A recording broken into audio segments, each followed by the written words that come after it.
សួស្តីបងប្អូនទាំងអស់គ្នាស្វាគមន៍មកកាន់ Channel SN New Home ថ្ងៃនេះដែរខ្ញុំមានមកផ្ទះថ្មីមួយចង់មកបង្ហាញបងប្អូនទាំងអស់គ្នាផ្ទះនេះដែរមានទទឹង6.60 ម៉ែត្រគុណឲ្យជម្រៅ14 ម៉ែត្របើបូកទាំងវេរ៉ង់ដាខាងមុខ2 ម៉ែត្រនិងចង្ក្រានបាយ4 ម៉ែត្រប៉ែតទៀតអញ្ចឹងប្រវែងសរុបទាំងអស់គឺ20 ម៉ែត្រចុច80ផ្ទះនេះដែរបើសិនជាបងប្អូនចង់មើលផ្ដាច់គឺមានតម្លៃ$37,000ម៉ូតផ្ទះនេះស្អាតបងប្អូនហើយដំបូលយើងប្រើក្បឿង SCG Silica ចំណែកឯថ្នាំពណ៌យើងប្រើថ្នាំរបស់ក្រុមហ៊ុន Jotan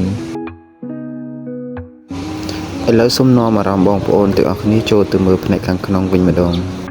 ផ្នែកខាងក្នុងយើងមានកន្លែងទទួលភ្ញៀវធំទូលាយដែលមានទំហំ3.10 ម៉ែត្រគុណឲ្យ10 ម៉ែត្រ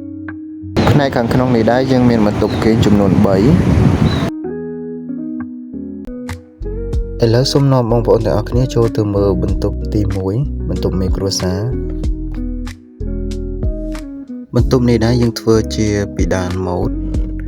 ហើយម្ចាស់ផ្ទះគាត់ដាក់វាំងននវែងពីលើពីពីដានដល់ខាងក្រោមតែម្ដង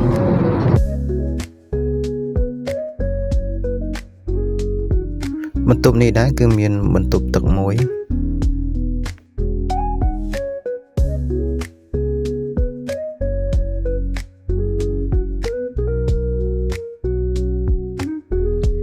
ខាងក្នុងយើងមានកញ្ចក់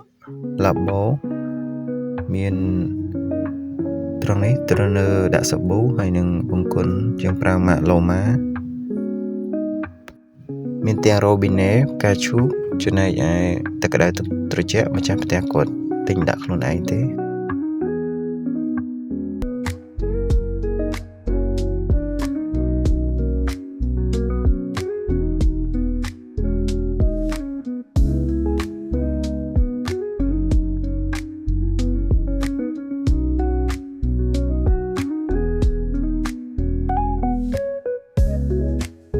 ឥឡូវយើងចេញទៅមើលបន្ទប់ទី2បន្តទៀតបន្ទប់នេះដែរគឺមានបង្អួចមួយហើយនឹងបន្ទប់ទឹកមួយដែរដូចទៅនឹងបន្ទប់មេគ្រួសារដែរតែតោះត្រង់ថាបន្ទប់នេះយើងតូចជាងបន្ទប់មេគ្រួសារបន្តិចហើយពីដានយើងធ្វើជាពីដានម៉ូដនិងមានអំពូលលម្អនៅកណ្ដាលនិងមានអំពូល LED 9 វ៉ាត់ចំនួន4គ្រាប់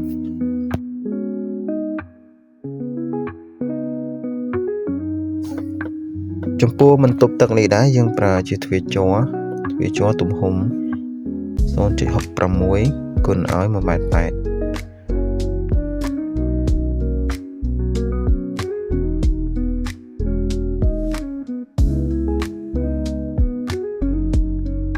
ហើយសម្ភារៈនៅខាងក្នុងគឺមានដូចគ្នា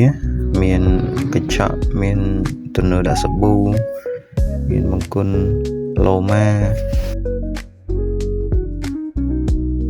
ខាងលើមានអំពូលមានកង្ហារបឺតដូចគ្នាទាំង3បន្ទប់ទឹកគឺមាន3ហ្នឹងគឺដូចគ្នាទាំង3បន្ទប់ហើយយើងមានជាទំនើសាប៊ូនេះដូចគ្នា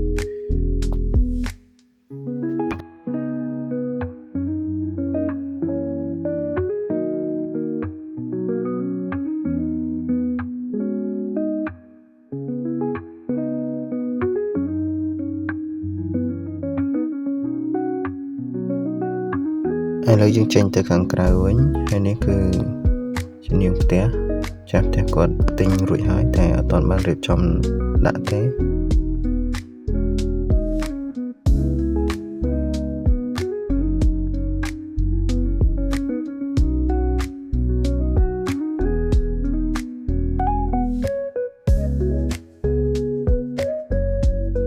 ឡូវយើងចូលមកមើលបន្ទប់ទី3ហើយបន្ទប់នេះដែរយើងមានទ្វារជាទ្វារឈើសក្រំនេះមានកម្ពស់ 2.20 ម៉ែត្រនិងទទឹង 0.8 ម៉ែត្រ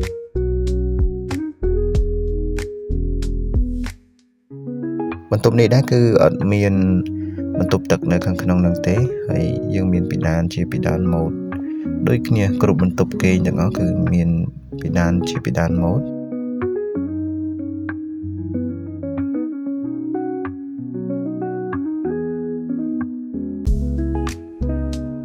ហើយយើងចេញមក ត្រង់នេះគឺយើងអាចដាក់ជាទូសម្រាប់ដាក់អីវ៉ាន់អីបានផ្លូវទៅក្រោយនេះទៅចង្ក្រានបាយនេះយើងមានជាទ្វារកញ្ចក់រុញវាស្រួលក្នុងការទប់ក្លិនកុំឲ្យវាមកខាងមុខនៅពេលដែលយើងចម្អិនអាហារ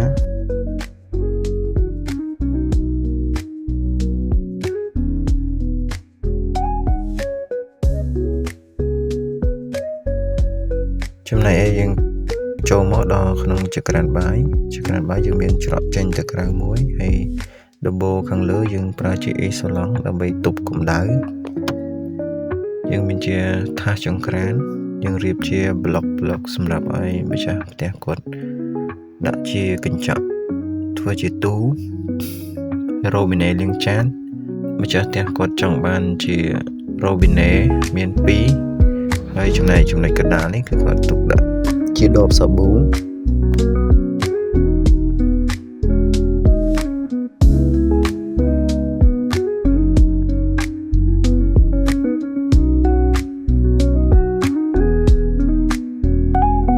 ឯផ្នែកខាងនេះយើងមានជាចង្ក្រានហ្គាសយើងបង្កប់ឲ្យស្មើនឹងម៉ាបតែម្ដងហើយចំណែកខាងនេះយើងមានជាបន្ទប់ទឹករួមបន្ទប់ទឹកនេះគឺធំទូលាយហើយខាងនេះយើងដាក់ជាម៉ាស៊ីនបោកខោអាវហើយផ្នែកខាងក្នុងបន្ទប់ទឹកនេះគឺទូលាយល្អមែនទែនមានអីវ៉ាន់សពមុខទាំងអស់ដូចទៅនឹងបន្ទប់ទឹកបន្ទប់ទី1និងបន្ទប់ទី2ដែរ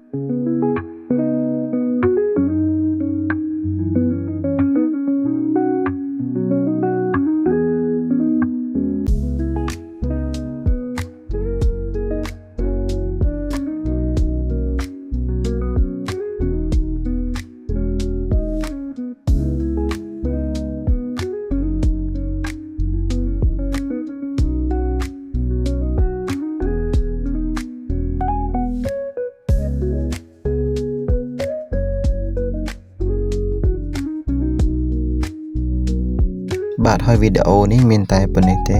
សូមអរគុណបងប្អូនទាំងអស់គ្នាដែលបានចូលទស្សនាវីដេអូនេះហើយសូមជួយ Subscribe និងជួយ Like វីដេអូនេះផងដើម្បីជាកម្លាំងចិត្តឲ្យខ្ញុំបានធ្វើវីដេអូបន្តទៀតបាទសូមអរគុណសូមជម្រាបលា